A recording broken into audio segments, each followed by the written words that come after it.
Welcome back to the 2 Minute Warning. Today I'm going over the Minnesota Vikings and explaining why I think they are a dark horse Super Bowl team in the upcoming 2021 season. But before getting to that topic, just a quick question for those of you viewing, especially the Vikings fans out there.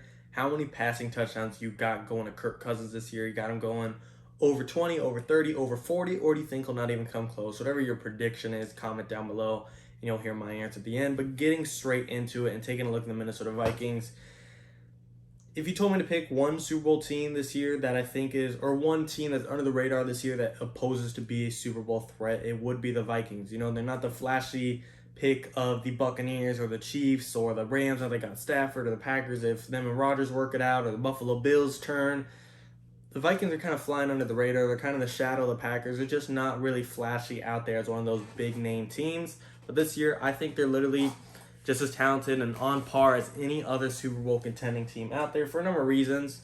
And I understand there's limitations. You know, they don't have an Aaron Rodgers, Tom Brady, Patrick Mahomes, Josh Allen. They got Kirk Cousins. And I'm not a Vikings fan, but Kirk Cousins is probably a top 5 player of mine in the league. I don't know why I like him so much. Probably because of his awesome dance moves, but he's just a likable guy. And however, with that said, I know he has a ceiling, but with the talented roster around him, Kirk Cousins can still get him there. Dalvin Cook's a top 3 running back in the league. Justin Jefferson's arguably a top 10 receiver in the league. Adam Thielen's as reliable as it comes.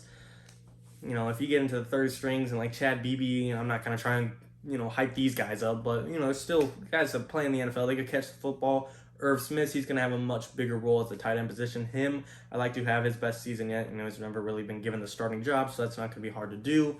But looking at the defense this year, having a defensive-minded head coach and Mike Zimmer to lead this defense, who he's kind of roasted this past year, saying it's the worst defense he's had. That was in 2020. 2021 is going to be different. They've added players, and they got players coming back that will be healthy and that just weren't there last year due to injury. You're going to have your pass rush back with Danielle Hunter. You added Dalvin Thompson. You added Sheldon Richardson. Are Richardson and Thomason going to get you, sacks? No, that's not really their job. They're guys that cram the box, crowd the box, be some run stoppers, some big bodies that just aren't going to let anyone pass them, and that's going to allow some noise in the trenches to be made up so a Danielle Hunter could get one-on-one matchups to easily win. And I've already predicted for him to have his career high season this year. There are a number of reasons. He's going to have 17 games more than ever, and he hasn't played in a year. I think he's just going to be hungry, and he wants to work out this contract thing and prove how much he truly believes he's worth. A number of reasons I got Danielle Hunter having a career high year this year. Eric Kendricks and Anthony Barr are going to be back together healthy, hopefully a full 17 games.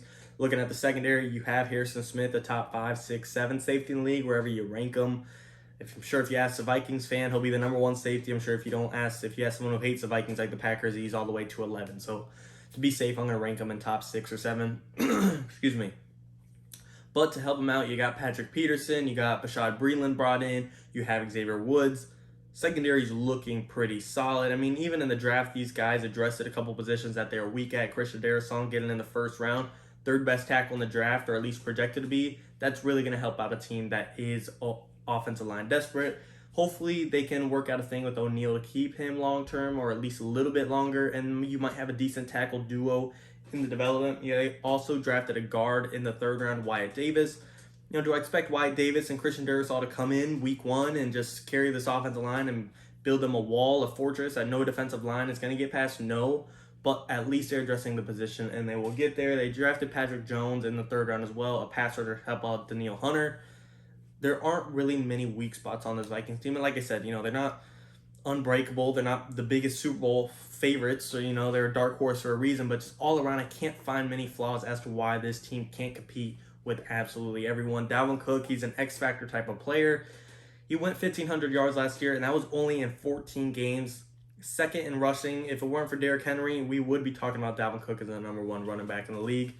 I don't think people understand how good 1,500 yards in just 14 games is, and I understand Henry went for 2,000, so it's kind of under the shadows, but Cook, I seriously believe, is right up there with them, and with a better offensive line, maybe he'll lead the league in rushing yards this year, and I would not be surprised. Jay Jettis is already top 10. He's only going to get better. Adam Thielen, I don't expect him to get better. He's getting up there in age. He's not like 37, but you guys know what I mean. He's getting to the veteran type of status in a sense, at least close to. But he's still, like I said in the beginning of the video, as reliable as it comes. Irv Smith's going to get better. Kirk Cousins hopefully going to be more comfortable in a better offensive line. And I just really think this team is looking to rebound. They had at least playoff expectations last year, and I do have playoff expectations this year. But I think getting everyone back this year and then some, guys through the draft, guys through free agency, there's no reason this team can't make the playoffs, and I truly like them to possibly make a deep Super Bowl run again. Am I predicting the Vikings to win the Super Bowl? No. But am I saying they're going to give it a run for people, or they're going to be a dangerous team that you might unexpect that could make it to the NFC Championship, could make it to the divisional round? 100%. It just really depends how this team heats up towards the end of the season and if everyone stays healthy. That's going to be the biggest thing. That's what held them back last year. There were a couple things outside of that. They were just finding themselves. Jay Jettis was just a rookie. Even how good he did, it was still a really new year for this team with COVID. They weren't exactly used to it without the fans. It messed up a lot of the teams, and Vikings were one of the teams that got hit hard by it. But this year, I like them a lot to be a Dark Horse Super Bowl team. Just to me, the well-roundedness to this team, not having many flaws anywhere, and the small flaws I do have, they addressed it in the offseason. I just can't find a reason this team would be below 500, let alone not in the playoffs, let alone not being a Super Bowl squad. Of course, like I said, a guy like Kirk Cousins, who I love, does have his limitations, and you going up against Aaron Rodgers or Tom Brady, he's not on that same skill level. It will be tough, but when you got a Vikings roster in the NFL, one of the best in the NFL, to back him up, he could get the job done. I truly believe when you got a guy like Dalvin Cook who could take the pressure off Kirk Cousins, I truly believe in this offense and this defense, top to bottom. Special teams do scare me. Kicker last year, kicker troubles in general, ever since that divisional round when they lost to the Seahawks and they just didn't get the field goal. The Vikings, special teams and kicker has been just a scary part to look at. But, overlooking that part, which is easier said than done, and I'm really oversimplifying. You can't just ignore special teams. Special teams are very underrated and very important. But I do think they'll figure it out, and I do think this Vikings team will be in the playoffs and make a deeper run than we think. And once you're in the playoffs, who's to say you can't go all the way, and therefore they're a Dark Horse Super Bowl to me. But as always, guys, I do want to hear your opinions. Do you agree or disagree on my take as to why this Vikings team is a Dark Horse Super Bowl team, having a top 3 running back, having a top 15 quarterback, top 10 receiver in Justin Jefferson, a defense that I think has top 5 potential? I was actually thinking about making a video as to why I think their defense could be top 5, so you guys tell me, do you want to see that as well?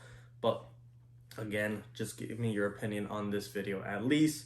As always, and of course, I truly appreciate it and thank you for watching. But before I go, referring back to the question of the day, how many touchdowns did Kirk Cousins throw in?